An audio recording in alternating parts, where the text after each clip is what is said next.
ہم کتابی ہیں، ہم وابی نہیں ہیں، ہم علمی ہیں الحمدللہ. اور یہ میں کہتے ہیں علم بس کا نہیں ہو یار. اصل ویسے یہ ٹھیک ہی کہہ رہے ہوتے ہیں، ان کو پتہ ہے علم ان کی موت ہے. دس رہے ہو کہ تسی علمی کتابی نہیں ہو. میں ہوں مسلم علمی کتابی. ولا تقف ما لیس لک به علم. اے انسان کسی چاہے چیز کی پیروی اس وقت تک مت کر جب تک کہ تو اس کے بارے میں علم نہ حاصل کر. علم کے بغیر کسی چیز کی پیروی نہ کرو.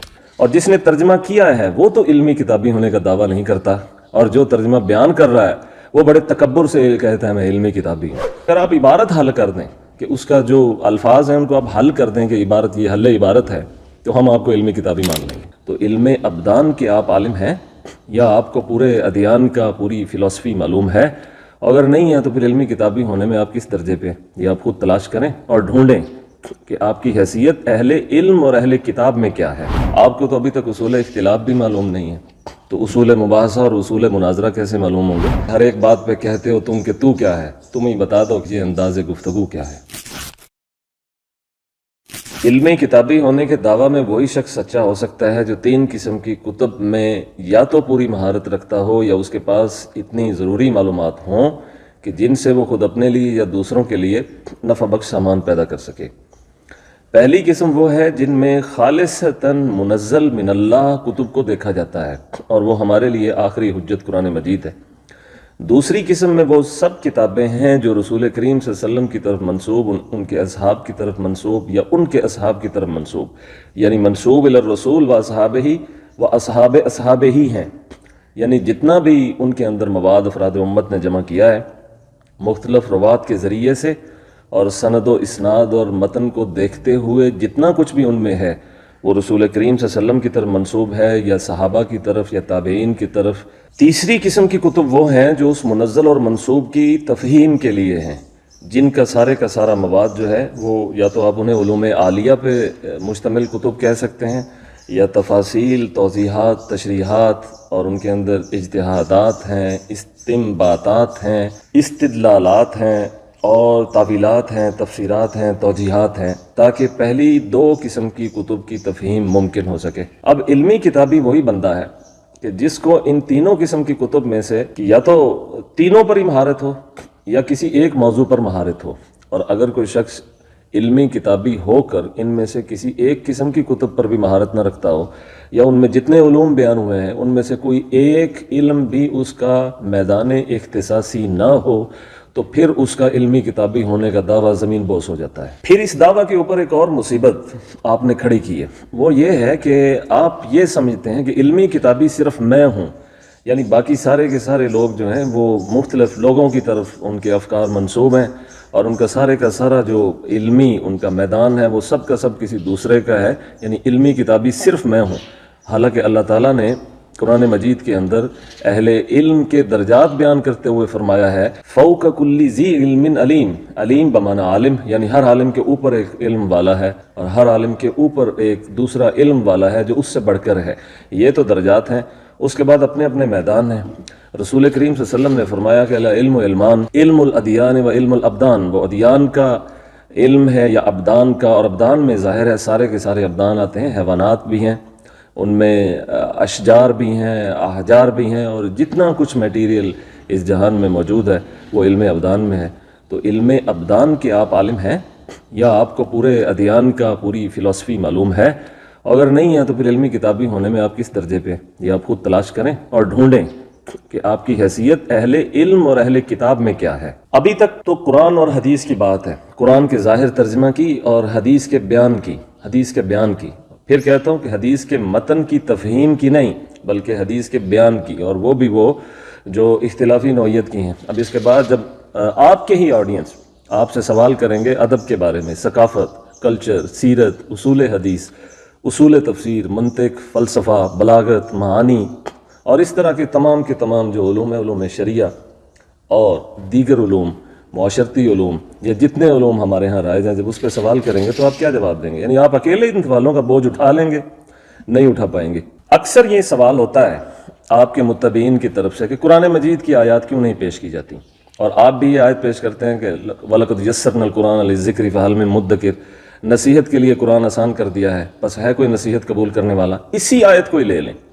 اگر میں پوچھ لوں کہ اس کا ترجمہ آپ نے خود کیا ہے، نہیں، آپ نے کسی کا کیا ہوا ترجمہ پیش کیا ہے تاکہ اجمیوں کو اور جو ہمارے اہل زبان ہیں پنجابی، اردو، سرائکی بولنے والے، سندھی بولنے والے، ان کو سمجھ آ جائے۔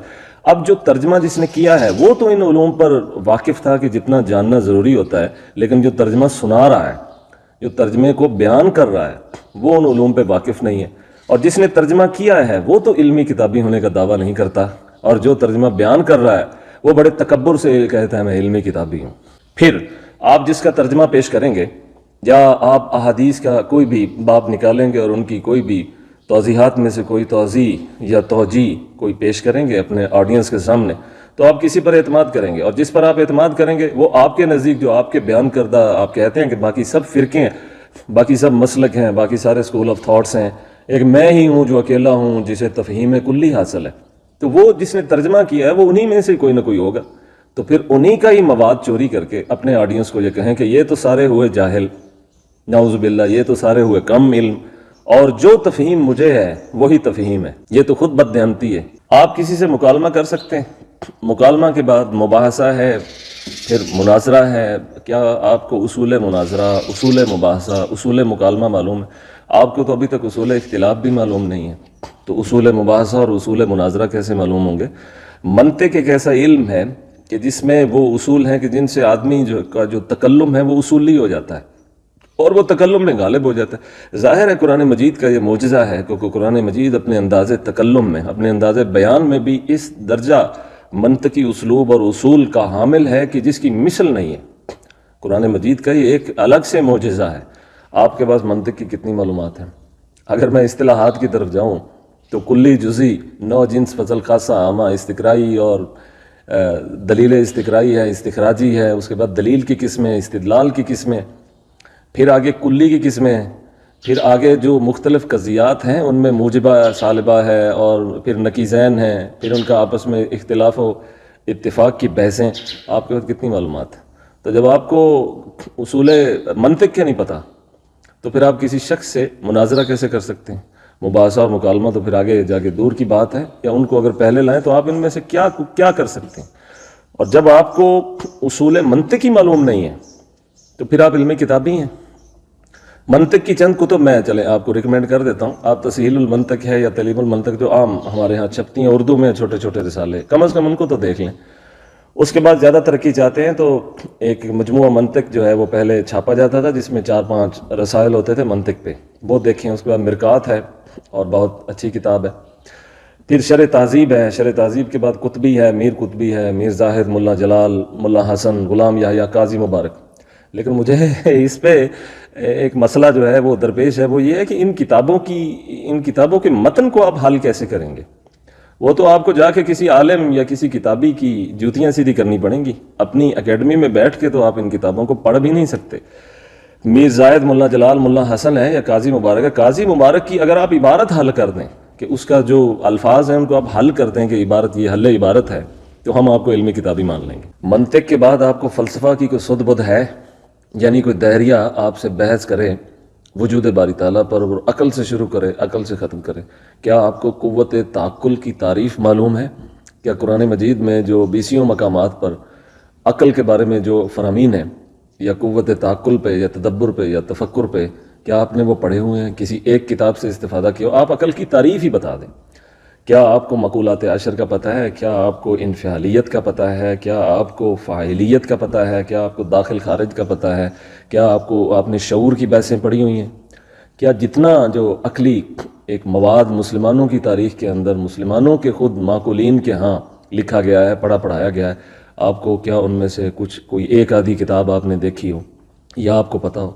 تو جب آپ تیسری قسم کی ان تمام کتب سے ویسے ہی فارغ ہیں اور نہ استفادہ کرتے ہیں، بلکہ اگر کرتے بھی ہیں تو چوری چھپے کر کے پھر اپنی طرف منسوب کر دیتے ہوں گے کوئی ایک آدھی بات جو اختلاف پر ہی ہوگی، اور اپنے آڈینس کو کہتے ہوں گے کہ کتاب اللہ اور حدیث رسول سنو اور سناؤ، یقیناً کتاب اللہ اور حدیث رسول سنو یا سناؤ، لیکن علمی کتابی ہونے کے لیے، کتاب اللہ اور حدیث کی تفہیم کے لیے جو علمی مواد ہے، کم از کم وہ اس حد تک ہونا ضروری ہے کہ بندے پہ علمی کتابی ہونے کا دعویٰ کسی قدر آدمی اس میں سچا اور اس پہ صادق آ سکے، ورنہ عام تبلیغ تو پھر ہر ایک کے ہاں عام ہے۔